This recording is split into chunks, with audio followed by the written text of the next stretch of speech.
আমি কনচেটা। আমি ইতালি থেকে এসেছি এবং আমি এখানে ইন্দোনেশিয়ায় ছোট বাচ্চাদের ইংরেজি শেখাতে এসেছি।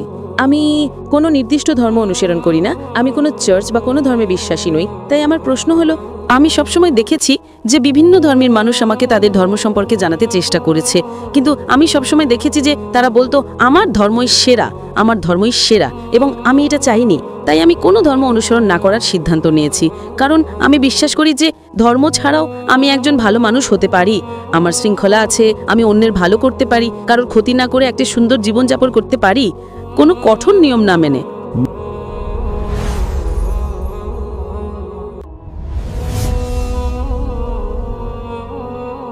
বোন, আপনি ইংরেজি ভাষার শিক্ষিকা তাই না? শুধু এখানে ইন্দোনেশিয়া একটা অভিজ্ঞতার জন্য। ইন্দোনেশিয়ায় এখন আমি যখন ইংরেজি বর্ণমালা শিখেছি, আমি জানি তার ক্রম হলো ABCD। না না না না, BAZYD। আপনি কি না মানবেন? না। কেন? আপনি তো বলবেন আমি সঠিক। এটা ঠিক না ভুল? ABCD ছাড়া কি ইংরেজি শেখার অন্য কোনো উপায় আছে? কারণ আপনি জানেন এর একটাই উপায়, শুধু একটাই। আপনি বলতে পারেন না ZADPL? আপনি কি বলতে পারেন? যদি 10 জন লোক এসে আপনাকে বলে চলুন ইংরেজিতে বর্ণমালা শিখি ZYAL, আপনি কি রাজি হবেন? আপনি কি বলবেন আমি সঠিক কিনা? কেন? কিন্তু আমি কি করে জানবো যে একজন অধার্মিক পটভূমি থেকে আসা মানুষ আপনার পথটাই সঠিক পথ? আপনি খুব ভালো ইংরেজি জানেন তাই না? আপনি আপনার ইংরেজি গান নিয়ে আত্মবিশ্বাসী। হ্যাঁ। আপনি কি 100% নিশ্চিত? আমি ইংরেজিতে পারদর্শী, কিন্তু আমার মাতৃভাষা ইতালিয়ান। কিন্তু আপনি জানেন যে ইংরেজি মানে ABCD, অন্য কোনো পথ নেই তাই না? 100% নিশ্চিত, কারণ আপনি ইংরেজি জানেন, আপনি ইংরেজিতে একজন বিশেষজ্ঞ। আপনি ইতালিয়ানও আরো ভালো বিশেষজ্ঞ হতে পারেন, কিন্তু আপনি ইংরেজিতে বিশেষজ্ঞ তাই না? ঠিক তেমনি ভাবে বোন, আমার পদ্ধতি ভিন্ন। আমি বলি আপনি আমাকে ইসলামের চেয়ে ভালো কোনো ধর্ম দেখান, আমি আজই তা গ্রহণ করব, কারণ আমি তুলনামূলক ধর্মতত্ত্বের একজন বিশেষজ্ঞ। আমি খ্রিস্টান ধর্ম, হিন্দু ধর্ম, বৌদ্ধ ধর্ম, ইসলাম, শিখ ধর্ম, পার্সি ধর্ম এবং আরো অনেক ধর্ম নিয়ে পড়াশোনা করেছি। তাই এখন আমি তুলনামূলক ধর্মতত্ত্বের একজন বিশেষজ্ঞ।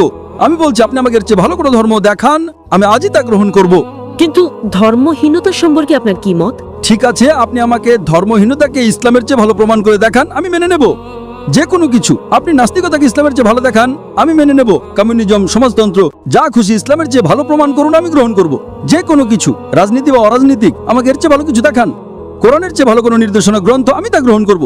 না, পলিটিক্স নয়, যে কোনো কিছু, রাজনীতি হোক বা না হোক, আমাকে এর চেয়ে ভালো কিছু দেখান। কোরআনের চেয়ে ভালো কোনো পথ প্রদর্শক গ্রন্থ দেখান, আমি তা গ্রহণ করব। আমি অন্যদের মতো নই, আমি ভিন্ন, কারণ আমি তুলনামূলক ধর্মতত্ত্বের একজন বিশেষজ্ঞ। আপনি কি আমার কথা বুঝতে পারছেন বোন? আপনি শুধু ইংরেজি এবং ইটালিয়ান ভাষায় বিশেষজ্ঞ, আর আমি তুলনামূলক ধর্মতত্ত্বে বিশেষজ্ঞ। এটা আমার বিশেষজ্ঞত্ব। তাহলে আমার কি এটা বলার অধিকার আছে কিনা? কিন্তু ধর্ম ছাড়া একটা জীবন সম্পর্কে আপনার কি মত? হ্যাঁ, আমি জানি এটা একটা বিতর্কিত প্রশ্ন, কিন্তু আমি জানতে চাই, আমি আমার জীবনকে এইভাবেই দেখি। ধর্ম ছাড়া জীবন হলো রাডার ছাড়া সমুদ্রে পাড়ি দেওয়া।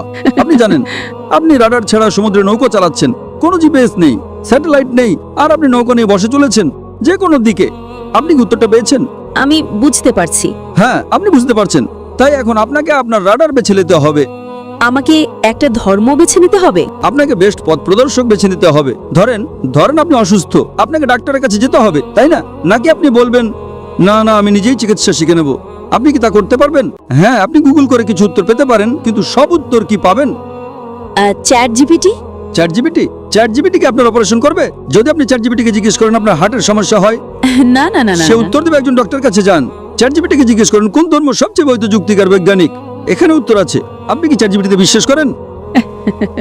আপনি আটকে গেছেন বোন।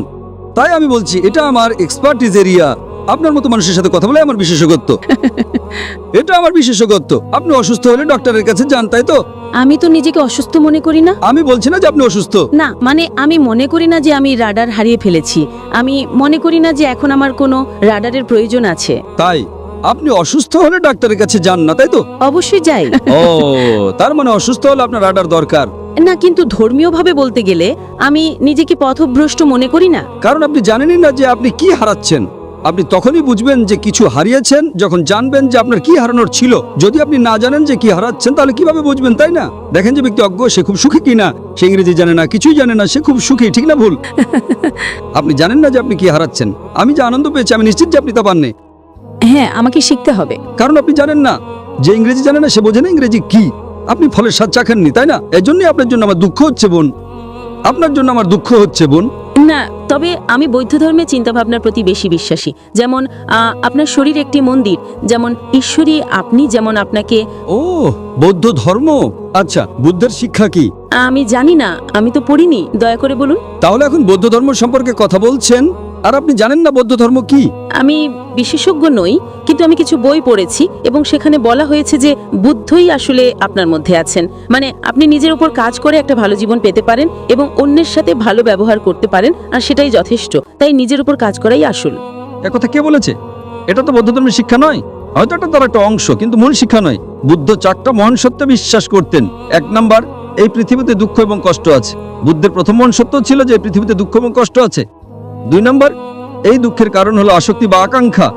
3 নাম্বার, দুঃখ দূর করতে হলে আকাঙ্ক্ষা দূর করতে হবে, এবং 4 নাম্বার, আকাঙ্ক্ষা দূর করার জন্য অষ্টাঙ্গিক মার্গ অনুসরণ করতে হবে। এটাই গৌতম বুদ্ধের শিক্ষা। আপনি কি ইসলামের কোনো বই পড়েছেন? না, আপনি কি কোরআন পড়েছেন?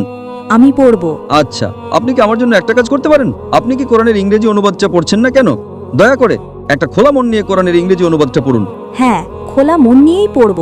কোনো রাডার ছাড়াই পড়েন, সমস্যা নেই। একটা খোলা মন নিয়ে পড়েন। পারলে ভুল খোঁজার চেষ্টা করেন, কোনো সমস্যা নেই। আপনি যত বেশি ভুল বের করার চেষ্টা করবেন, আমি তত খুশি হব।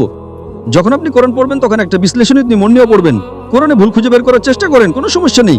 কোরআন নিজেই চ্যালেঞ্জ করে যে এর মধ্যে কোনো ভুল বের করা সম্ভব নয়। তাই আপনি ভুল খোঁজার চেষ্টা করেন। হয়তো আপনার কিছু ভুল মনে হতে পারে, তখন আপনি আমাকে জিজ্ঞেস করতে পারেন, আর আমি আপনাকে বলবো সেটা ভুল কিনা, কারণ এটাই আমার এক্সপার্টিজের জায়গা। তাই আপনি যে ভাষায় বোঝেন সেই ভাষায় কোরআন পড়ুন, ইতালীয় বা ইংরেজি। ইংরেজি ভালো হবে। আমি আপনাকে আব্দুল্লাহ ইউসুফ আলীর অনুবাদটা পড়তে অনুরোধ করছি। আমি আয়োজকদের অনুরোধ করব যদি তারা বোনকে একটা কপি ঘম্পি দিতে পারেন। আপনি কি এতে সই করে দেবেন? ইনশাআল্লাহ আমি সাইন করে দেব। ধন্যবাদ। অনুষ্ঠানের শেষে আমি আয়োজকদের অনুরোধ করব যদি আব্দুল্লাহ ইউসুফ আলীর ইংরেজি অনুবাদটা পাওয়া যায়, ইনশাআল্লাহ। যদি না পাওয়া যায়, আপনি আপনার ঠিকানা ভলেন্টিয়ারদের কাছে দিয়ে যেতে পারেন, আমরা পাঠিয়ে দেব। যদি এখন পাওয়া যায়, আমরা এখনই আপনাকে দেবো, ইনশাআল্লাহ। ঠিক আছে বোন, আপনি এটা পড়ুন, এবং আমি আল্লাহর কাছে প্রার্থনা করি যেন তিনি আপনাকে সঠিক পথ দেখান।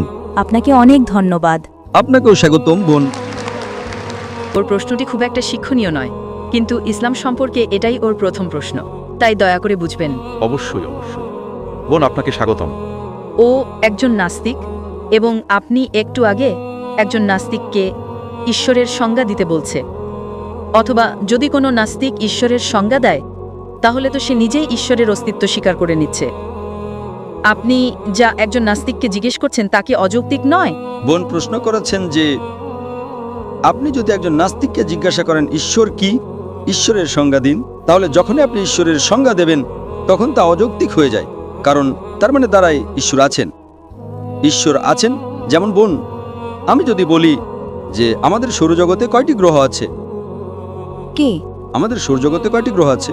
সৌরজগতে কয়টি গ্রহ আছে? কয়টি আছে? ও জানে না। কয়টি গ্রহ? সম্ভবত 8টি। 8টি গ্রহ। ধরুন যদি আমি বলি যে 20টি গ্রহ আছে, এর মানে কি 20টি গ্রহের অস্তিত্ব আছে? যদি বৃষ্টি থাকে তাহলে কি এর মানে বৃষ্টিই আছে? না, 8টি আছে। ঠিক আছে। আপনার কয়জন বোন আছে? ও একমাত্র কন্যা। কোনো ভাই আছে? আমি একমাত্র সন্তান। একমাত্র সন্তান, ঠিক আছে। আপনার কয়জন মা আছে? আপনার কয়জন মা আছে? একজন। একজন মা, ঠিক আছে। ধরুন আমি যদি বলি যে আপনার 2জন মা আছেন, ঠিক। আমি যদি বলি 2 এর সংজ্ঞা দিন, 2 মানে 1 + 1 হলো 2। আমি 2 এর সংজ্ঞা দিয়েছি বলেই যে 2টি মা থাকবে তা নয়। আপনি কি বুঝতে পারছেন? আমি যদি বলি যে আপনার 2জন মা আছেন এবং আপনি বলেন না 2জন মা নেই, আপনি আমাকে জিজ্ঞেস করবেন 2 এর সংজ্ঞা কি। আমি বলবো 2 মানে 1 + 1 হলো 2। তাই আমি 2 এর সংজ্ঞা দিয়েছি বলে যে 2জন মা থাকবেন তা নয়। যদি 2জন থাকে এর মানে যে 2জন আছে এটা সত্যি নয়। যেমন আমি যদি বলি আমার উচ্চতা 10 ফুট, আপনি আমাকে জিজ্ঞেস করবেন 10 ফুটের সংজ্ঞা দিন। 10 ফুট মানে আপনি একটি রুলার নেন, আমি 6 ফুট। তাই আমি 10 ফুটের সংজ্ঞা দিয়েছি বলেই যে আমার উচ্চতা 10 ফুট হবে তা নয়। তাই সংজ্ঞা দেওয়ার মানে এই নয় যে অস্তিত্ব থাকতে হবে। সংজ্ঞা দেওয়ার মানে হলো আপনি যে বলছেন তা ধারণাটি বুঝতে পারছেন। সংজ্ঞা দেওয়া হলো সেই ধারণাটি বোঝা, সেই ধারণাটি। ঠিক আছে, আমি বুঝতে পেরেছি, এবং আপনি যা বললেন তা শুনে আমি আরও বেশি বিশ্বাস করতে পারি যে ঈশ্বর আছেন। ধন্যবাদ বোন। বোন, আপনি কি ইসলাম সম্পর্কে কিছু শুনেছেন? হ্যাঁ, কারণ আমার মা একজন মুসলিম। আপনি কি বিশ্বাস করেন যে একজন ঈশ্বর আছেন? সম্ভবত একজন। আপনি কি বিশ্বাস করেন যে নবী মুহাম্মদ সাল্লাল্লাহু আলাইহি সাল্লাম ঈশ্বরের রাসূল? না, ঠিক তা নয়। তাহলে আপনি কোরআনের অনুবাদ পড়েন না কেন?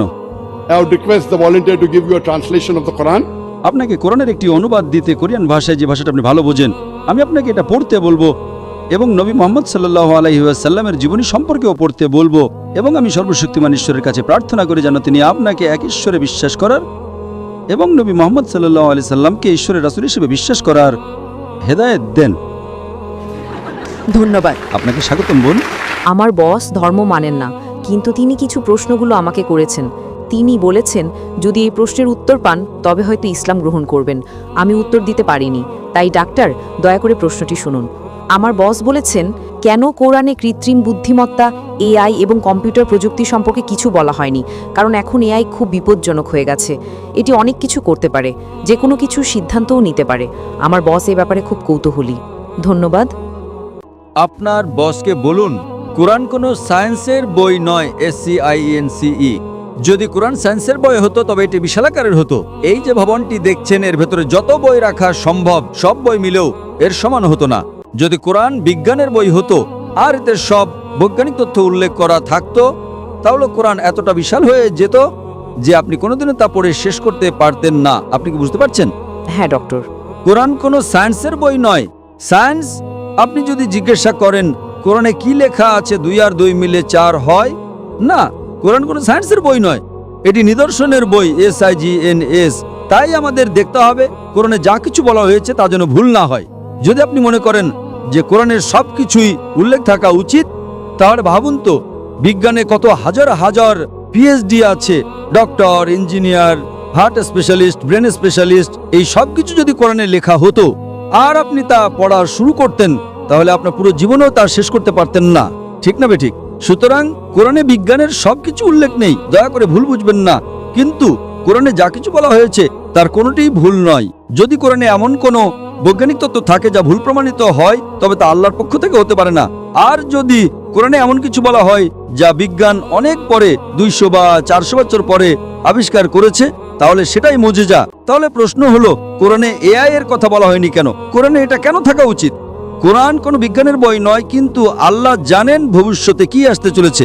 আমি আপনাকে ব্যাখ্যা করছি। 1 নম্বর, মানুষ আমাকে প্রায় জিজ্ঞাসা করত যে ইসলামী শরিয়া অনুযায়ী যদি আপনার কাছে ভিডিও রেকর্ডিং থাকে, যদি কোনো ভিডিও রেকর্ডিং থাকে যে কেউ চুরি করেছে, ইসলাম অনুযায়ী সেটা প্রমাণ নয়, এটাকে প্রাথমিক প্রমাণ হিসেবে ধরা হয় না, এটা দ্বিতীয় প্রমাণ।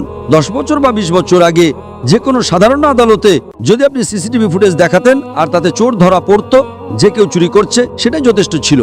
কিন্তু ইসলামে তা নয়, ইসলামে চোখের সাক্ষী প্রয়োজন।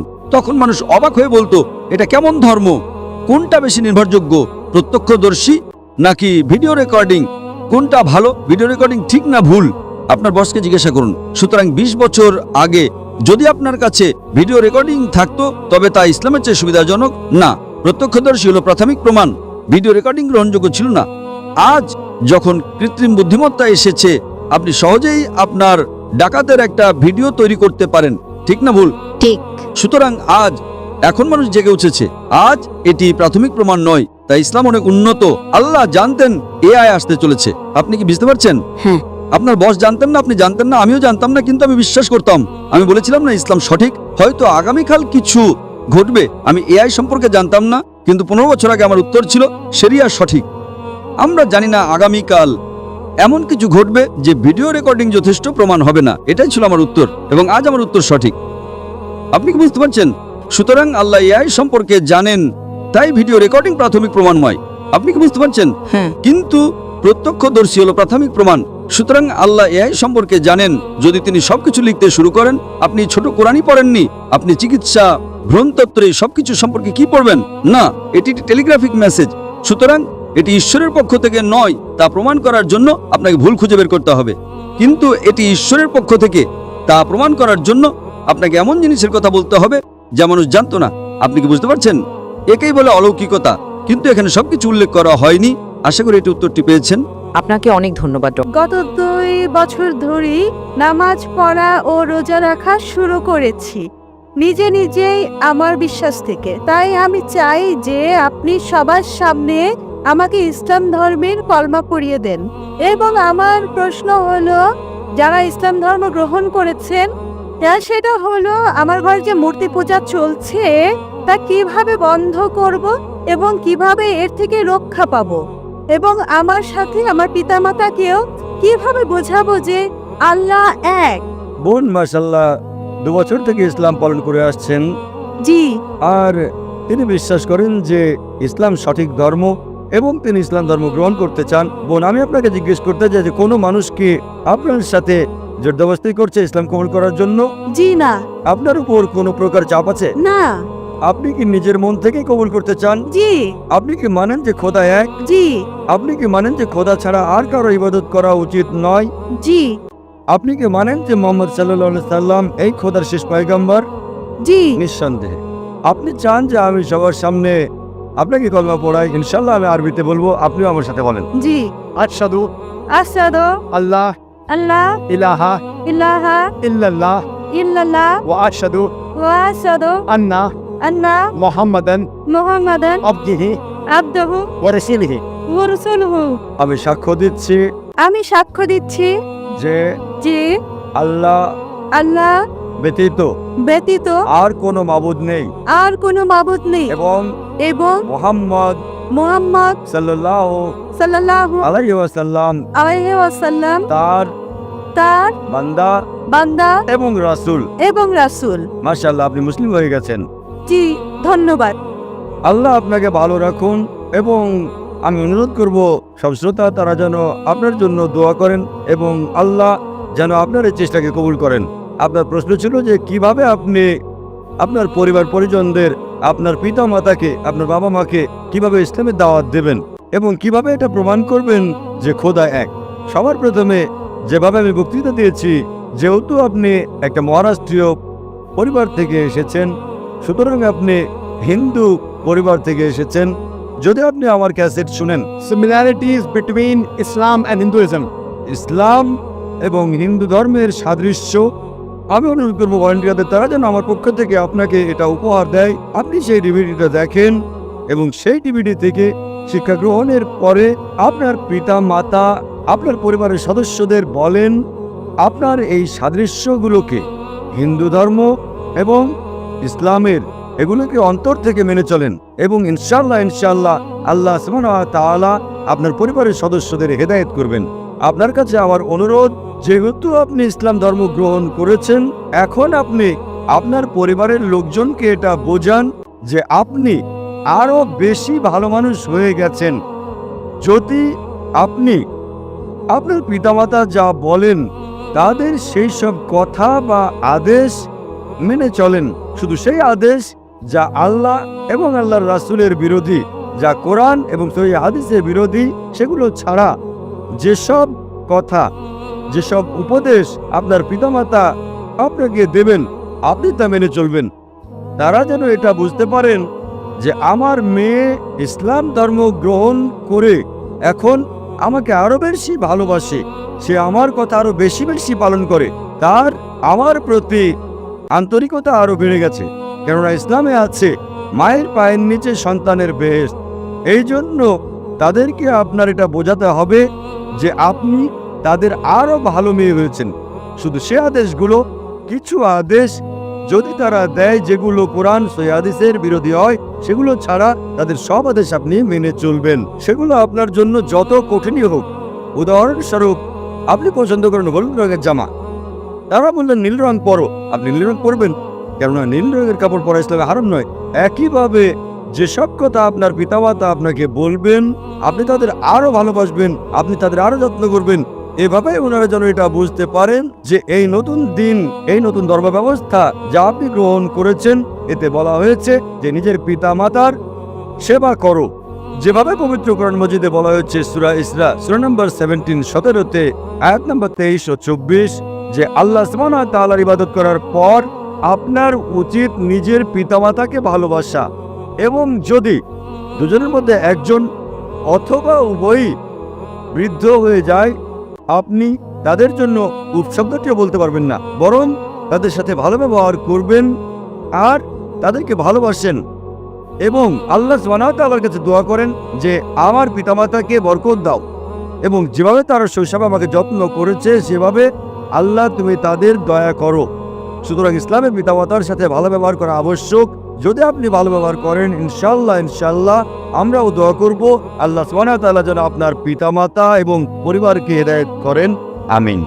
স্যার, প্রথমত আলহামদুলিল্লাহ এবং আপনাকে অনেক ধন্যবাদ যে আপনি প্রশ্ন করার সুযোগ দিয়েছেন।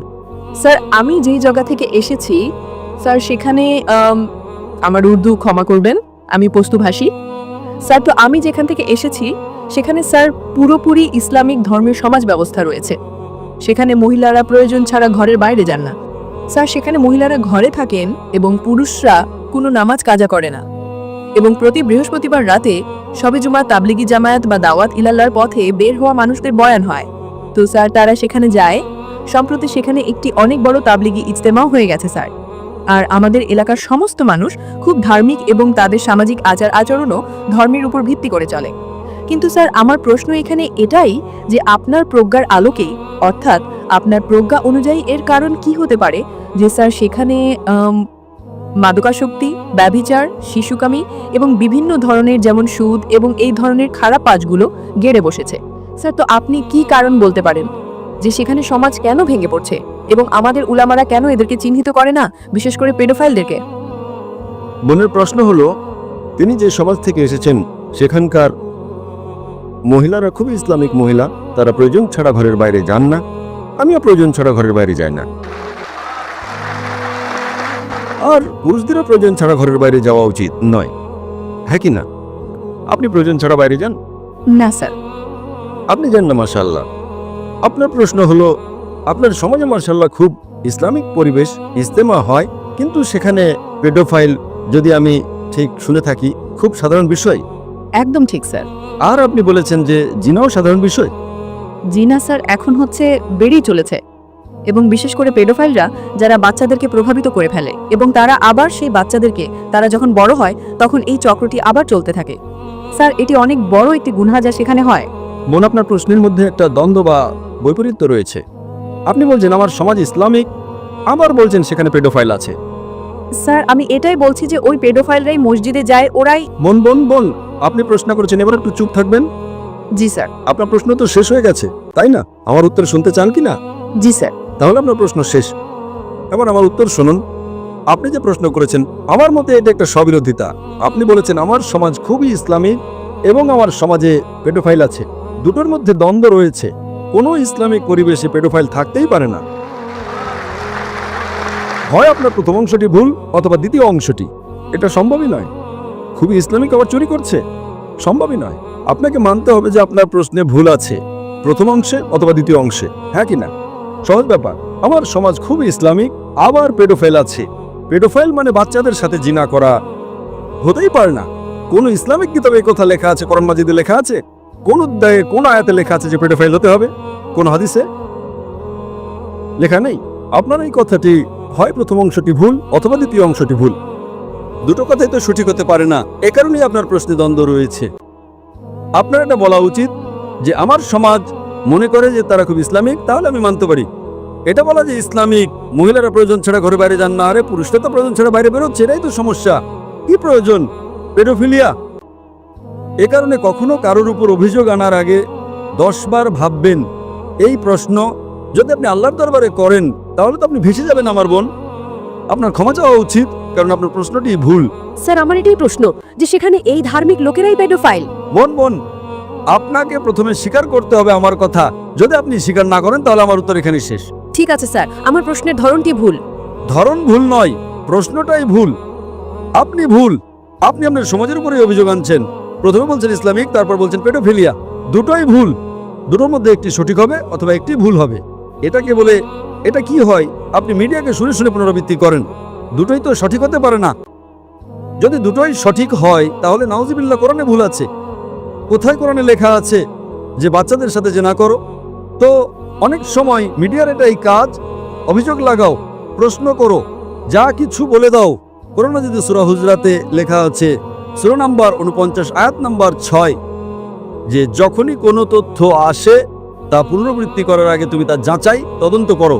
আপনি পুরো মজলিসের কথা বলছেন, হাজার হাজার মানুষের সমাবেশ, 20,000 25,000, আপনি বলছেন আমার সমাজ ইসলামিক, আবার বলছেন পেডোফিলিয়া।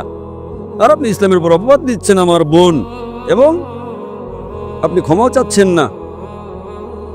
এটাই হয়, ভুল বলার পর ক্ষমা চাইতে প্রস্তুত নয়। আমরা কি পরবর্তী প্রশ্ন নিতে পারি? গুহায় ফেরেশতা জিব্রাইল আলাইহিসসালাম যখন মুহাম্মদ সাল্লাল্লাহু আলাইহি সাল্লামের কাছে আসলেন তখন তিনি ভয় পেয়েছিলেন কেন? বোন খুব ভালো একটি প্রশ্ন করেছেন। যে যখন ফেরেশতা জিবরাইল আলাইহিসসালাম প্রথমবার মুহাম্মদ সাল্লাল্লাহু আলাইহি সাল্লামের কাছে এসেছিলেন, যখন তার উপর প্রথম ওহী নাজিল হয়েছিল, তখন তিনি ভয় পেয়েছিলেন। কেন? কারণ তিনি এমন কিছু আশা করেননি। তিনি কখনোই আশা করেননি যে কোনো ফেরেশতা আসবে। যদি আপনি ঐতিহাসিক বই এবং নবীর হাদিস পড়েন, সেখানে বলা হয়েছে যে নবী মুহাম্মদ সাল্লাল্লাহু আলাইহি সাল্লাম যখন গুহায় ছিলেন, তিনি আল্লাহর ধ্যানে মগ্ন ছিলেন এবং ইবাদত করছিলেন। তখন ফেরেশতা জিবরাইল আলাইহিস সালাম এসে তাকে বললেন, ইকরা, পড়ুন। তাই তিনি অবাক হয়ে গেলেন, এই ব্যক্তিকে যে আমাকে পড়তে বলছে, এবং তিনি আবার বললেন, ইকরা। নবী উত্তরে বললেন, আমি পড়তে জানি না। কিন্তু বাইবেলে আছে যখন মানুষের সাথে ফেরেশতাদের দেখা হতো তখন ফেরেশতারা তাদের ভয় না পাওয়ার জন্য বলতেন, কারণ তাদের ঈশ্বর পাঠিয়েছেন। তাহলে কেন তাকে ভয় না পাওয়ার জন্য কোনো আশ্বাস দেওয়া হয়নি? খুব ভালো প্রশ্ন করেছেন। তিনি বাড়ি চলে গেলেন এবং এরপর তিনি স্ত্রীকে চাদর দিয়ে ঢেকে দিতে বললেন, কারণ তিনি খুব ভয় পেয়েছিলেন। কিন্তু বাইবেলে যখন মানুষের সাথে ফেরেশতাদের দেখা হতো তখন ফেরেশতারা তাদের ভয় না পাওয়ার জন্য আশ্বস্ত করতেন, কারণ 2 টিমোথি ভার্স 7 বলা হয়েছে, ঈশ্বর আমাদের ভয়ের আত্মা দেননি, বরং শক্তি, ভালোবাসা এবং সুস্থ মনের আত্মা দিয়েছেন। তাহলে কেন ঈশ্বর আমাদের ভয় পেতে দেবেন? যদি তিনি সত্যিই ঈশ্বরের পক্ষ থেকে আসেন তাহলে এই কথার কোনো মানে হয় না। অথবা যদি সেই ফেরেশতা সত্যি ঈশ্বরের পক্ষ থেকে এসে থাকেন তাহলে ব্যাপারটা কেমন হয়ে যায়? বোন খুব ভালো একটি প্রশ্ন করেছেন। তিনি বলছেন যে বাইবেলে এমন অনেক উদাহরণ আছে যেখানে যখন কোনো ফেরেশতা নবীদের কাছে বা অন্য কোনো মানুষের কাছে এসেছেন, তখন তারা বলেছেন, আমি একজন ফেরেশতা, ভয় পেও না। ঠিক, হ্যাঁ, এই বিষয়টি কোরআনেও উল্লেখ আছে। এটা কোরআনেও উল্লেখ আছে যে যখন ফেরেশতা জিবরাইল আলাইহিস সালাম, ইব্রাহিম আলাইহিস সালাম এবং অন্যান্য নবীদের কাছে এসেছিলেন, তখন ফেরেশতারা বলতেন, ভয় পেও না। কিন্তু এখানে ফেরেশতা জিবরাইল আলাইহিস সালাম নবীকে বলেননি, ভয় পেও না। এই পূর্ববাণী যখন ফেরেশতা জিবরাইল আলাইহিস সালাম নবী মুহাম্মদ সাল্লাল্লাহু আলাইহি সাল্লামকে বললেন, ইকরা, তখন নবী ভয় পেয়েছিলেন। কেন জানেন? কারণ তিনি নিরক্ষর ছিলেন। কিন্তু আমাকে শেষ করতে দিন। যখন ফেরেশতা জিবরাইল আলাইহিস সালাম বললেন, পড়ুন, তিনি বললেন, আমি পড়তে জানি না। কেন? কারণ এটা ছিল বাইবেলে করা একটা ভবিষ্যৎবাণীর পরিপূর্ণতা। যদি আপনি বাইবেল পড়েন, তাকে বলা হবে যে নিরক্ষর। এটাই হলো ওল্ড টেস্টামেন্টে একেবারে শেষে চূড়ান্ত রাসূল নবী মুহাম্মদ সাল্লাল্লাহু আলাইহি ওয়াসাল্লাম সম্পর্কে করা একটা পূর্ববাণী।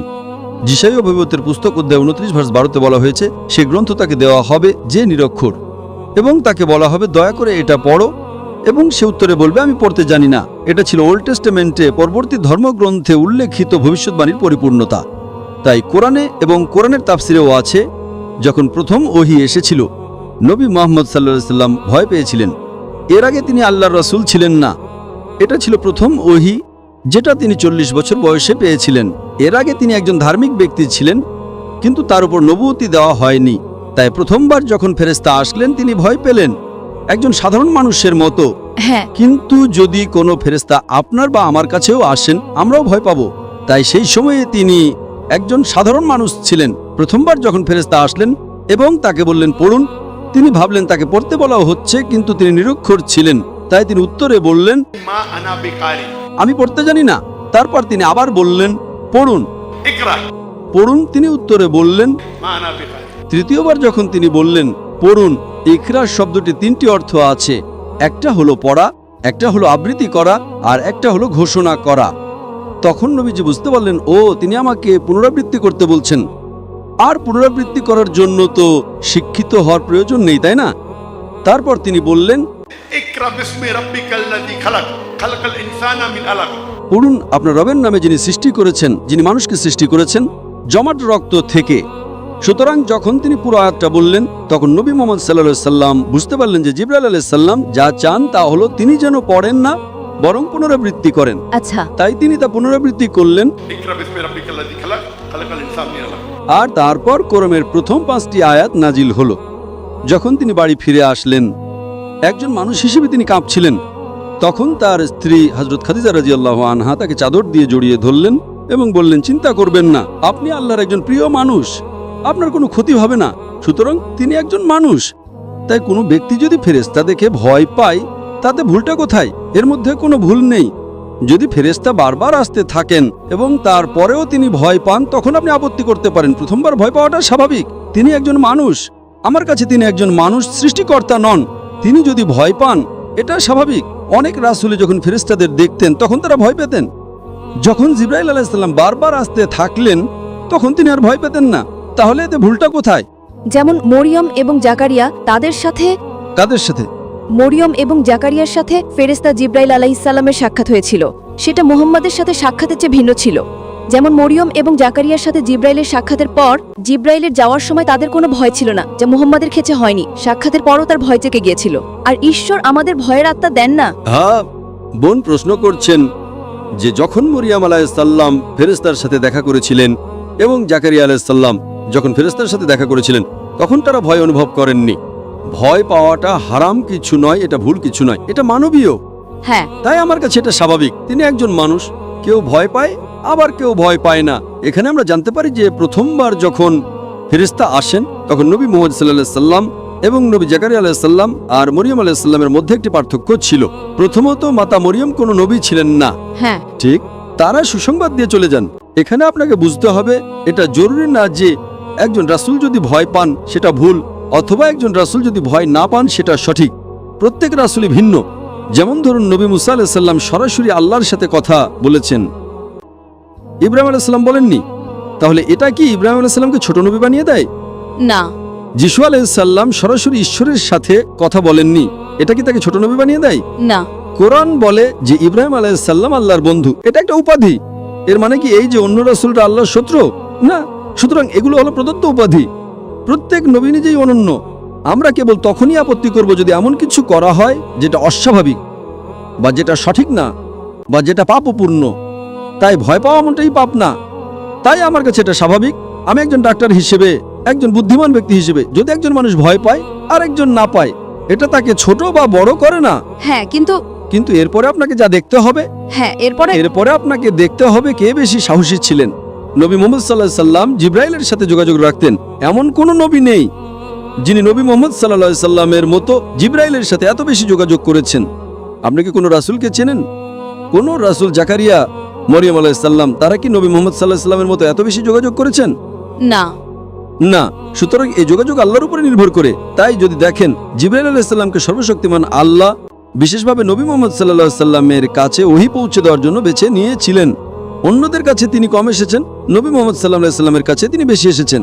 সুতরাং যদি আপনি পুরো জীবন দেখেন, অবশ্যই নবী মুহাম্মদ সাল্লাল্লাহু আলাইহি সাল্লাম অনেক বেশি যোগাযোগ করেছেন। তিনি তার সাথে আরো অনেকবার কথা বলেছেন। যদি আপনি হাদিস দেখেন, অন্য যে কোনো রাসূলের চেয়ে বহুগুণ বেশি। কেন? কারণ তিনি ছিলেন সর্বশেষ এবং চূড়ান্ত রাসূল। সুতরাং প্রথমবার যদি কোনো রাসূল একজন ফেরেশতাকে দেখে ভয় পান, এটা স্বাভাবিক। তিনি একজন মানুষ, এতে ভুল নেই। আপনি কেন আপত্তি করছেন? ভুলটা কোথায়? এটা পাপ না। না, এটা পাপ নয়, কিন্তু সাক্ষাতের পর আপনার সেই চরম ভয় থাকা উচিত নয় যদি তা ঈশ্বরের কাছ থেকে হয়। যদি আপনার ঈশ্বরের সাথে সাক্ষাৎ হয়, আপনাকে আশ্বস্ত করতে হবে যে ভয় পেও না। এতে কোনো সমস্যাই নেই, কারণ এটি প্রমাণ করে যে নবী মুহাম্মদ সাল্লাল্লাহু আলাইহি ওয়াসাল্লাম একজন মানুষ ছিলেন। মানুষের ভাবা উচিত না যে তিনি ঈশ্বর। আমি বলছি, নয়তো খ্রিস্টানদের মতো মানুষ ভাবতে শুরু করবে যে নবী মুহাম্মদ সাল্লাল্লাহু আলাইহি ওয়াসাল্লাম ঈশ্বর। আমি মনে করি এটা ভালো। তাই যদি একজন মানুষ ভয় পায় এবং তারপর বিশ্বাস করে, এতে কোনো সমস্যা নেই। তিনি আপনার এবং আমার মতো একজন মানুষ। সুতরাং সকল নবী মানুষ ছিলেন। তাই আপনি যে শর্ত দিচ্ছেন যে তার ভয় পাওয়া উচিত নয়, সেটা আপনার শর্ত, এটা ঈশ্বরের শর্ত নয়। আপনি কি বুঝতে পারছেন? তাই আমার কাছে যদি কোনো মানুষ ঈশ্বর হন, ঈশ্বর ভয় পেতে পারেন না। সুতরাং এটি প্রমাণ করে যে তিনি ঈশ্বর নন। আর এ কারণে আমাদের কালেমাতে তখন আমরা বলি যে তিনি আল্লাহর বান্দা। তাই এই সমস্ত কাজ প্রমাণ করে যে তিনি একজন মানুষ। আমি মনে করি এটা একটা চমৎকার উদাহরণ যে ঈশ্বরের সকল রাসূল মানুষ ছিলেন, তারা ঈশ্বর ছিলেন না। নয়তো অনেক খ্রিস্টানের মতো তারা ভুলভাবে ঈশ্বরকে, দুঃখিত, যিশুকে ঈশ্বর বলে ডাকে। বোন, আপনি কি বিশ্বাস করেন যে যিশু ঈশ্বর? হ্যাঁ। আপনি কি বাইবেলের কোথাও থেকে একটাও প্রমাণ দেখাতে পারবেন যেখানে যিশু খ্রিস্ট আলাইহিস সালাম নিজেই বলেছেন যে আমি ঈশ্বর, অথবা যেখানে তিনি বলেছেন আমার উপাসনা করো? না, এমন কোনো সরাসরি অনুচ্ছেদ নেই যেখানে তিনি বলেছেন যে আমি ঈশ্বর, আমার উপাসনা করো। এমন কোনো সরাসরি অনুচ্ছেদ নেই। আমি শুনতে পাচ্ছি না বোন। এমন কোনো সরাসরি শ্লোক নেই যেখানে যিশু বলেছেন আমি ঈশ্বর, আমার উপাসনা করো। খুব ভালো, খুব ভালো, কিন্তু তিনি নিজেকে খুব ভালো। তার মানে বোন স্বীকার করেছেন যে বাইবেলের কোথাও এমন একটি উক্তি নেই যেখানে যিশু খ্রিস্ট আলাইহিস সালাম নিজেই বলেছেন আমি ঈশ্বর, তবুও আপনি তার উপাসনা করেন। সরাসরি এমন কিছু নেই। তার মানে আপনি যিশু আলাইহিস সালামকে অনুসরণ করছেন না। যিশু আলাইহিস সালাম বলেছেন আমি নিজে থেকে কিছুই করতে পারি না, আমি যেমন শুনি তেমন বিচার করি এবং আমার বিচার ন্যায়, কারণ আমি আমার ইচ্ছা খুঁজি না, বরং আমার পিতার ইচ্ছা খুঁজি। সেই তরুণ ছেলেটি যে বক্তব্য দিয়েছিল ঠিক একই, কিন্তু সে বুঝতে পারেনি, তার সমস্যা ছিল, জানেন তো। কিন্তু অনেক শ্লোকে তিনি বলেছেন যে আমি ঈশ্বর। সরাসরি না হলেও তিনি বলেছেন, যদি তোমরা আমাকে ভালোবাসো তবে আমার আদেশ পালন করবে। বোন, আপনাকে সকল রাসূলের আদেশ পালন করতে হবে, শুধু যিশুর, ঈসা আলাইহিস সালামের কেন? ইব্রাহিম আলাইহিস সালাম, মুসা আলাইহিস সালামের কি তাদের অনুসরণ করতে হবে না? ইব্রাহিম আলাইহিস সালাম কি ঈশ্বরের রাসূল ছিলেন না? মুসা আলাইহিস সালাম কি ঈশ্বরের নবী ছিলেন না? তিনি ছিলেন। তাহলে কি আপনাকে আদেশ পালন করতে হবে না? হ্যাঁ। তাহলে পার্থক্যটা কোথায়? যিশু আলাইহিস সালাম একজন রাসূল ছিলেন, আমরা তাকে ভালোবাসি, আমরা তাকে সম্মান করি, কিন্তু আমরা তার উপাসনা করি না। আমি তার উপাসনা করি। আপনি কেন তার উপাসনা করেন? আরেকটি প্রশ্ন, ইসলামে আপনারা যখন নামাজ পড়েন তখন কেন একটি নির্দিষ্ট দিকে মুখ করতে হয় এবং আরবিতে প্রার্থনা করতে হয়? আর আরবি কেন মূল ভাষা? বোন, যদি আমি আপনার প্রশ্নটি ঠিকমতো শুনে থাকি, আপনি বলেছেন যে আপনারা যখন নামাজ পড়েন তখন একটি নির্দিষ্ট দিকে ফিরে নামাজ পড়েন। হ্যাঁ। আমরা কেন সেদিকে ফিরে নামাজ পড়ি, এটাই কি আপনার প্রশ্ন? হ্যাঁ। খুব ভালো প্রশ্ন। বোন প্রশ্ন করেছেন যে আমরা মুসলিমরা যখন নামাজ পড়ি তখন আমরা কাবার দিকে মুখ করি, কিন্তু আমরা কেন কাবার দিকে মুখ করি? কারণ কাবা আমাদের কিবলা। কিবলা মানে দিক। আমরা কেন কিবলার দিকে মুখ করি, এটাই প্রশ্ন। কারণ আমরা ইসলামে একতায় বিশ্বাস করি, আমরা ভাগে বিশ্বাস করি না। তাই ধরুন আজকে আমরা সবাই এই তাঁবুতে নামাজ পড়তে চাই, তাহলে আমরা কোন দিকে ফিরে নামাজ পড়ব? পূর্ব, পশ্চিম, উত্তর নাকি দক্ষিণ? আপনি বলবেন পশ্চিম, ও বলবে পূর্ব, আরেকজন বলবে উত্তর। এখন আমরা কোন দিকে ফিরে নামাজ পড়ব? বিভিন্ন দিক। তাই ঐক্যের জন্য আল্লাহ বলেছেন, যখন তোমরা নামাজ পড়বে তখন কাবার দিকে মুখ করবে। এটি কোরআন সূরা বাকারার 2 নম্বর অধ্যায়ের একটি আয়াত। তাই আমরা ঐক্যের জন্য কাবার দিকে মুখ করি। এর মানে এই নয় যে আমরা কাবার ইবাদত করি। কিছু মানুষ ভাবতে পারে যে আমরা কাবার ইবাদত করি। কোনো মুসলিম কখনো কাবার ইবাদত করে না। আপনি কি বুঝতে পারছেন? জি। কাবা হলো কিবলা। কিবলা মানে দিক। আমরা ঐক্যে বিশ্বাস করি। যখন হজের জন্য মক্কায় যাই তখন কাবার চারপাশে তাওয়াফ করি, কারণ প্রতিটি বৃত্তের একটি কেন্দ্র থাকে। এটা প্রমাণ করার জন্য যে আল্লাহ এক। এবং ইসলামের দ্বিতীয় খলিফা মানে হযরত ওমর রাদিয়াল্লাহু আনহু, তিনি এই কালো পাথর বা হাজরে আসওয়াদের দিকে ইঙ্গিত করে বলেছিলেন যে এই কালো পাথর আমার কোনো উপকার করতে পারে না, ক্ষতিও করতে পারে না। আমি এই কালো পাথরকে চুম্বন করছি শুধুমাত্র কারণ আমার নবী এটাকে চুম্বন করেছিলেন, নয়তো এই পাথর আমার কোনো উপকার বা ক্ষতি করতে পারে না। এটি প্রমাণ করে যে কোনো মুসলিম কখনো পাথরের ইবাদত করে না। এছাড়াও নবীর সময় নবীর অনেক সাহাবী কাবার উপরে দাঁড়িয়ে আজান দিতেন। তারা কাবার উপরে দাঁড়িয়ে আজান দিতেন। কোনো মূর্তি পূজক কি কখনো কাবার উপরে দাঁড়াবে যেই মূর্তির সে পূজা করে? আমি আপনাকে একটা প্রশ্ন করছি, কোনো মূর্তি পূজক কি সেই মূর্তির উপরে দাঁড়াবে যার সে পূজা করে? না। সুতরাং এটি প্রমাণ করে যে আমরা মুসলিমরা কাবার ইবাদত করি না, আমরা হাজরে আসওয়াদের ইবাদত করি না। এটা শুধু একটা কিবলা। আমরা ঐক্যে বিশ্বাস করি, অন্যথায় বিশৃঙ্খলা সৃষ্টি হবে। আপনি বলবেন পূর্বে নামাজ পড়ো, ও বলবে পশ্চিমে, কেউ বলবে উত্তরে, কেউ বলবে দক্ষিণে।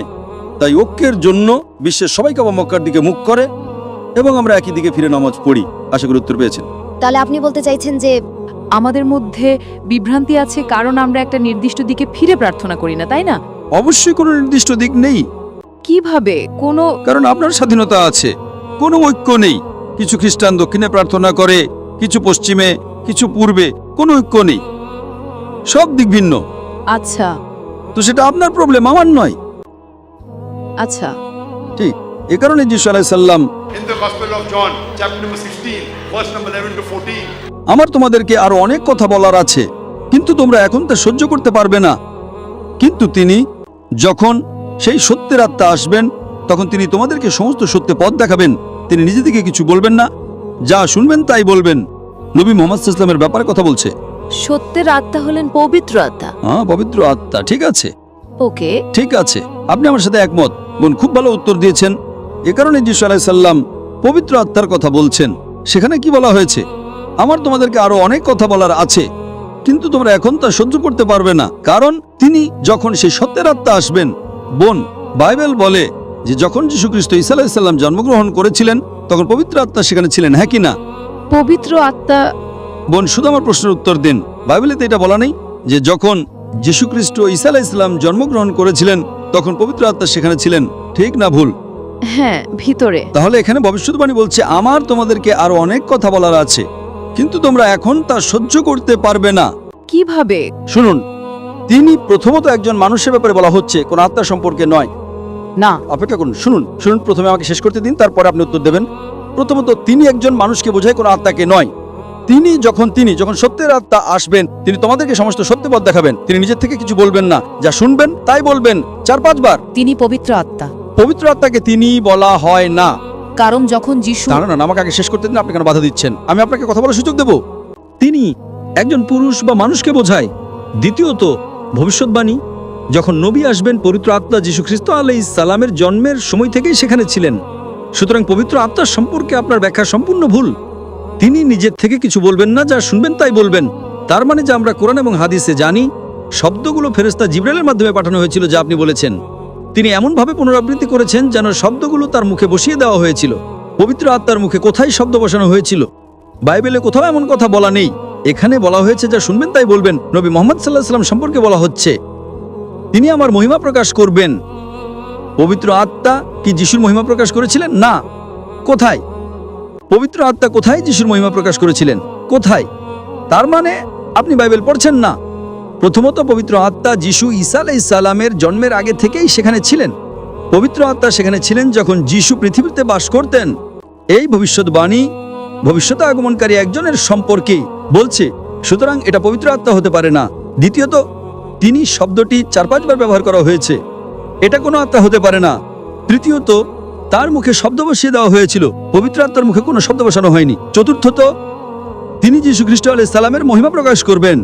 এই 4টি বিষয় বাইবেলে কোথায় উল্লেখ আছে? তাহলে আমি মেনে নেব যে এটি পবিত্র আত্মা। ঠিক আছে। এই 4টি বিষয় কি বাইবেলে উল্লেখ আছে? এই 4টি বিষয় পবিত্র আত্মার সাথে মেলে না, শুধু কারণ আপনার বাবা আপনার চার্চ বলেছে, আপনি অন্ধভাবে তা পুনরাবৃত্তি করছেন। না, আপনাকে যৌক্তিকভাবে ভাবতে হবে পবিত্র আত্মা সেখানে ছিলেন কিনা। তিনি ছিলেন। তিনি যীশু খ্রিস্ট আলাইহিস সালামের জন্মের আগে থেকেই সেখানে ছিলেন। তিনি মাতা মরিয়মের গর্ভে ছিলেন। তিনি সেখানে ছিলেন যখন যীশু খ্রিস্ট ঈসা আলাইহিস সালাম জন্মগ্রহণ করেছিলেন। তিনি সেখানে ছিলেন যখন যিশু বেঁচে ছিলেন।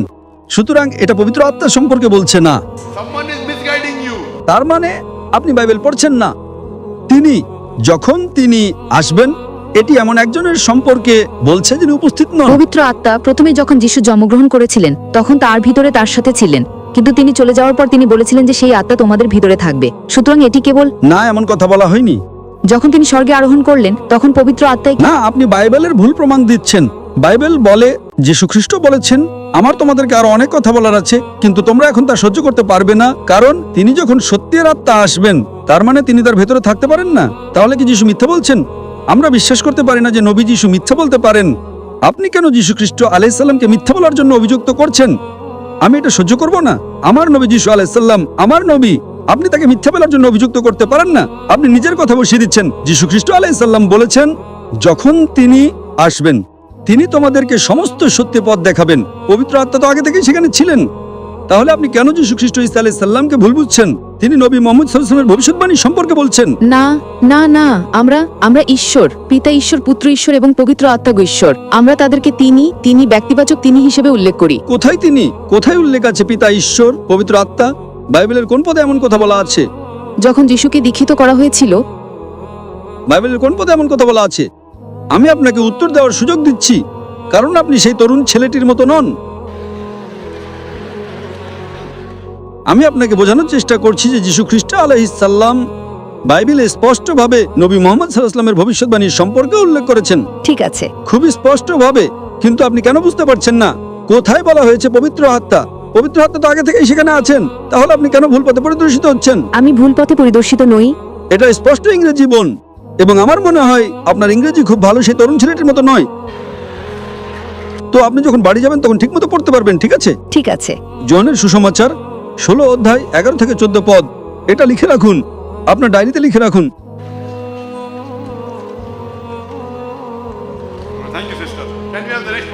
যে আল্লাহ পরম দয়ালু। আল্লাহ কি একজন ঈমানদার পাপী এবং একজন ভালো কাজ করা কাফেরকে ভালোবাসেন? যদি তাই হয়, তবে আল্লাহ কেন চিরস্থায়ী জাহান্নাম সৃষ্টি করেছেন? আল্লাহ কোরআনে সূরা মুলকে 67 নম্বর অধ্যায়ের 2 নম্বর আয়াতে বলেন, তিনি আল্লাহ যিনি মৃত্যু ও জীবন সৃষ্টি করেছেন তোমাদের মধ্যে কে কাজে উত্তম তা পরীক্ষা করার জন্য। সুতরাং এই জীবন পরকালের জন্য একটা পরীক্ষা। আমি আপনাকে একটা প্রশ্ন করছি, শিক্ষক কি একজন পাশ করা ছাত্রকে পছন্দ করেন নাকি একজন ফেল করা ছাত্রকে? যে পাস করে। শিক্ষক ফেল করা ছাত্রকে পছন্দ করেন না, কারণ শিক্ষক সেখানে পরামর্শ দেওয়ার জন্য ছিলেন, আর সেই ব্যক্তি মনোযোগ দিচ্ছিল না, যে শিক্ষকের কথা শুনছে না। শিক্ষক ছাত্রকে সুযোগ দেন, কিন্তু পড়াশোনা না করলে ছাত্র নিজেই ফেল করে। ঠিক সেভাবে আল্লাহ সুবহানাহু ওয়া তাআলা সমস্ত মানবজাতিকে পছন্দ করার সুযোগ দিয়েছেন। এই বিশ্বে আল্লাহ মানবজাতিকে শতাধিক সুযোগ প্রদান করেন। তুমি একটা ভুল করলে আল্লাহ তোমাকে মাফ করে দেন, তোমাকে আরেকটি সুযোগ দেন। কিন্তু মৃত্যুর পর তোমার পরীক্ষার সমাপ্তি ঘটে। যদি আপনি মুশরিক হিসেবে মারা যান, আল্লাহ ছাড়া অন্য কারোর ইবাদত করেন, অথবা আপনি কাফের হিসেবে মারা যান, তাহলে আপনার কোনো উপায় থাকবে না। সুতরাং কাফের কোরআন বলে আল্লাহর ন্যায় বিচারের বিরুদ্ধে কখনো আপত্তি করবে না। তারা স্বীকার করবে যে তারা ভুল ছিল, তারা শুধু আরেকটা সুযোগ চাইবে। আল্লাহ বলবেন অনেক দেরি হয়ে গেছে। তাই জীবনটা একটা পরীক্ষা, যদি ব্যর্থ হন তাহলে শাস্তি পাবেন। আশা করি প্রশ্নটা পেয়েছেন।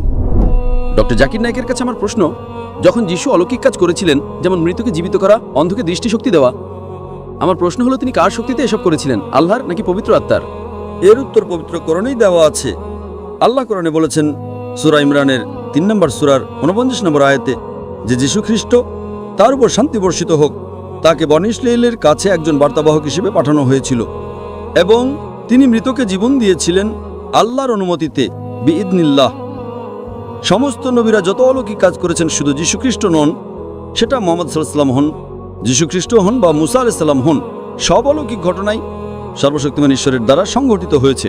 তাই যখন যিশু মৃতকে জীবন দিয়েছিলেন, কোরআন বলে যে তিনি বলেছিলেন বিইদনিল্লাহ, অর্থাৎ আল্লাহ সুবহানাহু ওয়া তাআলার নামে জেগে ওঠো। যখন তিনি জন্মান্ধ এবং কুষ্ঠরোগীকে সুস্থ করেছিলেন, সেটাও তিনি আল্লাহ সুবহানাহু ওয়া তাআলার নামেই করেছিলেন। সমস্ত বার্তাবাহক, এমনকি মুসা আলাইহিস সালাম যখন সমুদ্রকে বিভক্ত করেছিলেন, সেটাও তিনি আল্লাহ সুবহানাহু ওয়া তাআলার সাহায্যেই করেছিলেন। সুতরাং সমস্ত বার্তাবাহক যখনই কোনো অলৌকিক কাজ করেছেন, সেটি ছিল আল্লাহ সুবহানাহু ওয়া তাআলার পক্ষ থেকে একটা মুজিজা। এটা প্রমাণ করার জন্য যে তারা ছিলেন ঈশ্বরের প্রেরিত পুরুষ। আশা করি যিশু শুধু ইসরায়েলিদের জন্য এসেছেন, আর মুহাম্মদ পুরো মানব জাতির জন্য।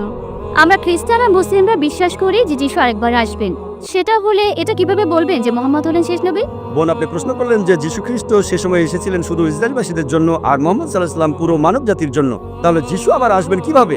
যদি তিনি আবার আসেন, মুহাম্মদ সাল্লাল্লাহু আলাইহি সাল্লাম তাহলে শেষ নবী নন। আর আমি একমত বোন যে যীশু খ্রিস্ট এই পৃথিবীতে আবার আসবেন। এই ব্যাপারে সব মিলিয়ে 70টি হাদিস আছে বোন, 70টি জায়গায় সহিহ হাদিস বলছে যে যীশু খ্রিস্ট পৃথিবীতে আবার আসবেন। আর বাইবেলেও এটার উল্লেখ আছে যে যীশু খ্রিস্ট দ্বিতীয়বারের মতো এই পৃথিবীতে ফিরে আসবেন। তবে পবিত্র কোরআনে এই কথা আছে, সূরা আহজাবের 40 নম্বর আয়াতে এই কথা উল্লেখ আছে, আনা মুহাম্মাদু আবা আহদিম মির রিজালিকুম ওয়ালাকিন রাসূলুল্লাহ ওয়া খাতামুন নবিয়্যিন, যে মুহাম্মদ তোমাদের মধ্যে কোনো পুরুষের পিতা নন, বরং সে আল্লাহর রাসূল এবং তিনি হলেন সর্বশেষ নবী। এখন দুটো ঠিক। কিভাবে দুটো কথা ঠিক? কারণ ঈসা আলাইহিস সালাম তিনি আবারও আসবেন। তিনি কি জন্য এই পৃথিবীতে আসবেন? তিনি একমাত্র নবী যাকে আল্লাহ জীবন্ত তুলে নিয়েছেন। আল্লাহ সুবহানাহু ওয়া তাআলা তার কোনো রাসূলকেই জীবন্ত অবস্থায় তুলে নেননি। পবিত্র কোরআনে সূরা নিসার 158 নম্বর আয়াতে উল্লেখ করা হয়েছে যীশু খ্রিস্টকে জীবন্ত অবস্থায় তুলে নেওয়া হয়েছে। 157 নম্বর আয়াত বলছে, মা কাতুলু ওয়া মা সালাবু ওয়ালাকিন শুববিহা লাহুম, তারা তাকে হত্যা করেনি, ক্রুশবিদ্ধও করেনি, কিন্তু তাদের মধ্যে এমন বিভ্রম সৃষ্টি হয়েছিল, যারা এই বিষয়ে মতভেদ করেছিল তাদের মনেও সংশয় ছিল। ইল্লাতি বাযান, তারা শুধু অনুমানই করতে পারে। ওয়া মা কাতুলু ইয়াকিনা, এটা নিশ্চিত যে তারা তাকে হত্যা করেনি। 158 নম্বর আয়াত বলছে যে আল্লাহ সুবহানাহু ওয়া তাআলা তাকে নিজের কাছে নিয়ে গেছেন। আমরা মানি যিশু মারা যাননি, এমনকি বাইবেলও বলে যিশু খ্রিস্ট জীবিত ছিলেন। হাদিসে এই কথা বলে আর বাইবেলও বলে। তবে আমরা যেটা মানি, আল্লাহ সুবহানাহু ওয়া তাআলা যিশু খ্রিস্টকে নিজের কাছে জীবিত তুলে নিয়েছিলেন, কারণ তিনি হলেন মহান স্রষ্টার একমাত্র প্রেরিত দূত, যার অনুসারীরা ভাবে যে তিনি আসলে ঈশ্বর। আর কোনো রাসূল নেই। আদম, নূহ, মুসা, ইব্রাহিম, আইজায়া, ইসহাক, সলোমন, তারা সবাই শান্তিতে থাকুন, এই নবীদের অনুসারীরা কখনো বলেননি যে তাদের নবী নিজেকে ঈশ্বর বলেছেন। একমাত্র যে নবীর অনুসারীরা এটা মানে, এমনকি আজকের দিনেও মানে, তাদের নবী ঈশ্বর, তিনি নবী ঈসা আলাইহিস সালাম। পবিত্র কোরআনে সূরা মাইদার 116 নম্বর আয়াতে উল্লেখ আছে, যিশু বলেছেন, হে আমার ঈশ্বর, আমার প্রভু, আপনি সাক্ষী থাকুন, আমি কখনোই বলিনি আমার উপাসনা করো, বরং আমি বলেছি আবুদুল্লাহ, আল্লাহর উপাসনা করো, রাব্বি ওয়া রাব্বুকুম, তিনি আমার এবং তোমাদের প্রভু। তাহলে যিশু খ্রিস্ট যখন আবার পৃথিবীতে আসবেন, তার অনুসারীদের এই কথা বলতে, তার তথাকথিত অনুসারীদের যারা বলেন নিজেকে তিনি ঈশ্বর বলেছেন, যে তিনি ঈশ্বর বলেননি। আর যিশু তখন কোন রাসূল হিসেবে আসবেন না, নবুয়ত পাওয়া বন্ধ হয়ে গেছে। তিনি পৃথিবীতে আসবেন, নতুন কোনো নির্দেশ নিয়ে আসবেন না। যিশু খ্রিস্ট ঈশ্বরের কাছ থেকে নতুন কোনো নির্দেশ নিয়ে আসবেন না, কারণ পবিত্র কোরআনে সূরা মাইদার 3 নম্বর আয়াতে উল্লেখ করা হয়েছে, আমি আজ তোমাদের দিন পূর্ণাঙ্গ করলাম। আল্লাহ সুবহানাহু ওয়া তাআলা বলছেন, আজ আমি তোমাদের দিন পূর্ণাঙ্গ করলাম এবং ইসলামকে তোমাদের দিন মনোনীত করলাম। এই কিতাবের পরে আর কোনো নির্দেশ আসবে না, কোনো কিতাব আসবে না, কারো উপর কোনো কিতাব নাজিল হবে না। যিশু খ্রিস্ট যখন পৃথিবীতে দ্বিতীয়বার আসবেন, তিনি আসবেন হযরত মুহাম্মদ সাল্লাল্লাহু আলাইহি ওয়াসাল্লামের উম্মত হিসেবে, শেষ নবী নবীজির উম্মত হিসেবে আগেও তিনি মুসলিম ছিলেন, পরেও তিনি মুসলিম থাকবেন। তিনি ঈশ্বরের নতুন নির্দেশ আনবেন না। আর একই কথা আছে বাইবেলে, গসপেল বলছে যিশু দ্বিতীয়বার আসলে খ্রিস্টানরা তাকে বলবে, হে প্রভু, আমরা কি তোমার নামে বিস্ময়কর কাজ করিনি? যিশু দ্বিতীয়বার আসলে আপনারা জানেন তারা অনেক বিস্ময়কর কাজ করেছে। তারা বলবে, প্রভু, আমরা কি তোমার নামে অনেক বিস্ময়কর কাজ করিনি? যিশু তখন তাদের বলবেন, আমি তোমাদের চিনি না, তোমরা সবাই অপরাধী, তোমরা এখান থেকে চলে যাও।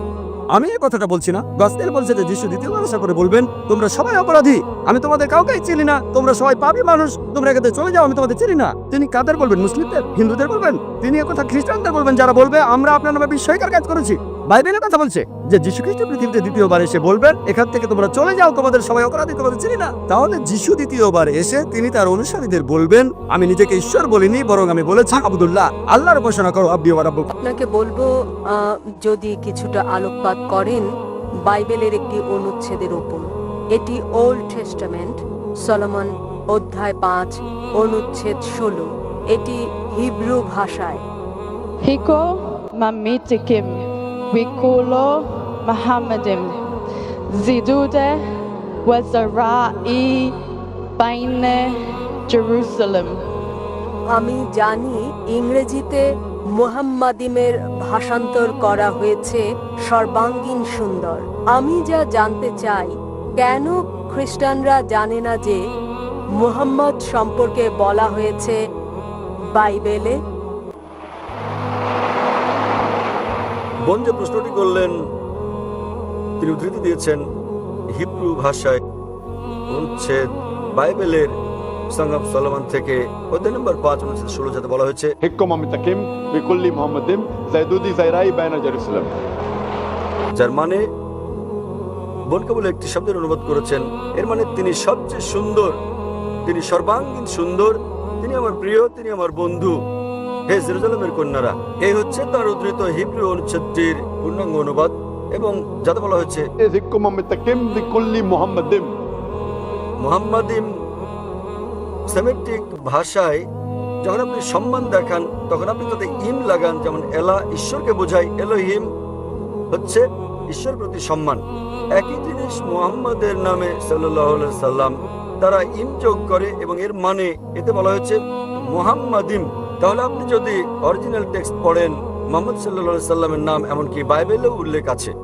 বোন জানতে চাচ্ছেন তাহলে কেন খ্রিস্টানরা বিশ্বাস করে না নবী মুহাম্মদ সাল্লাল্লাহু আলাইহি সাল্লামকে? বোন, আপনাদের প্রশ্ন করা উচিত খ্রিস্টানদেরকে। আমি শত শত খ্রিস্টানকে প্রশ্নটা করেছি, আলহামদুলিল্লাহ কেউ কেউ ইসলাম গ্রহণ করেছেন, তাদের বেশিরভাগই করেননি। তাই আমি আপনার সঙ্গে একমত যে নবী মুহাম্মদ সাল্লাল্লাহু আলাইহি সাল্লামের নাম বিশ্বের প্রধান প্রধান ধর্মগ্রন্থের বেশিরভাগই উল্লেখ করা আছে, বাইবেল সহ।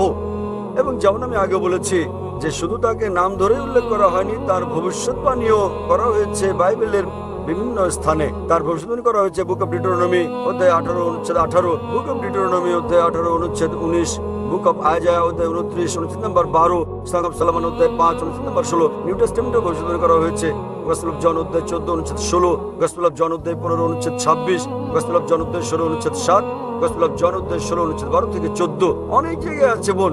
তাই আমি খ্রিস্টানদেরকে জিজ্ঞেস করি, যেহেতু এটা স্পষ্ট করে উল্লেখ করা আছে সর্বশেষ চূড়ান্ত নবী মুহাম্মদ সাল্লাল্লাহু আলাইহি সাল্লাম সম্পর্কে, তবুও কেন তারা বিশ্বাস করেন না তাকে? সেসব খ্রিস্টান যারা আসলে অধ্যয়ন করেন এবং বিশ্লেষণ ও গবেষণা করেন, আলহামদুলিল্লাহ তারা গ্রহণ করেন ইসলাম।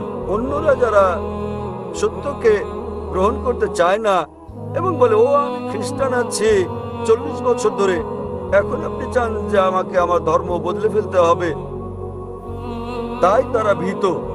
অনেক সময় এর মধ্যে ইগো চলে আসে, অনেক সময় মনে হয় সমাজ কি বলবে, অনেক সময় মনে হয় বন্ধুরা কি বলবে, আমার ক্রেতারা কি বলবে।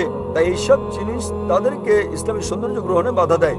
যা তারা বোঝে না, তারা অখুশি করতে কিছু মনে করে না, স্রষ্টাকে কেবল পরিবার পরিজন আর বন্ধুদের খুশি করতে। স্রষ্টাকে খুশি করা আমাদের পরিবার পরিজন বন্ধুদের খুশি করার চেয়ে বেশি গুরুত্বপূর্ণ। তাহলে যারা স্রষ্টার গুরুত্ব বোঝেন, সর্বশক্তিমান ঈশ্বরের গুরুত্ব, আলহামদুলিল্লাহ তারা গ্রহণ করেন ইসলাম। বোন, আমি আপনার কাছে জানতে চাই, আপনি কি খ্রিস্টান নাকি মুসলিম? আমি প্রায় 6 মাস যাবত ইসলাম অধ্যয়ন করছি। মাশাআল্লাহ। তো এখন কি আপনি বিশ্বাস করেন ঈশ্বর একজন? হ্যাঁ, করি। আপনি কি বিশ্বাস করেন যীশু খ্রিস্ট ঈশ্বর, তার উপর শান্তি বর্ষিত হোক? না, আমি করি না। আপনি কি বিশ্বাস করেন নবী মুহাম্মদ ঈশ্বরের পয়গম্বর সাল্লাল্লাহু আলাইহি সাল্লাম? হ্যাঁ। মাশাআল্লাহ, তাহলে যদি আপনি বিশ্বাস করেন ঈশ্বর একজন, আপনি বিশ্বাস করেন নবী মুহাম্মদ সাল্লাল্লাহু আলাইহি ওয়াসাল্লাম ঈশ্বরের পয়গম্বর, এবং আমার মতে আপনার 6 মাসের গবেষণা, আপনার 6 মাসের গবেষণা আপনাকে সত্যের কাছে পৌঁছে দিয়েছে বোন। মাফ করবেন, আমি শুনিনি। এটা আনন্দের অশ্রু। আলহামদুলিল্লাহ। যখন কোনো লোক সত্য উপলব্ধি করে, যা এমনকি কোরআনে উল্লেখ করা আছে, যখন মানুষ শুনে আয়াত আল্লাহ সুবহানাহু ওয়া তাআলার, তখন সে বিশ্বাসের চোখ দিয়ে পানি বেরিয়ে আসে। তাই এই অশ্রু আনন্দের এবং খুশির যে আপনি সত্যের সন্ধান পেয়েছেন, যেমনটি যীশু খ্রিস্ট তার শান্তি পরিষদে বলেছেন গসপেল অফ জনে, তোমরা সত্য সন্ধান করে সত্য তোমাদের মুক্তি দেবে। তাই আমি বিশ্বাস করি সত্য আজ আপনাকে মুক্ত করেছে বোন। আপনার 6 মাসের গবেষণা আপনাকে সত্যের কাছে নিয়ে এসেছে। বোন, আপনি কি ইসলাম গ্রহণ করতে চান? আলহামদুলিল্লাহ।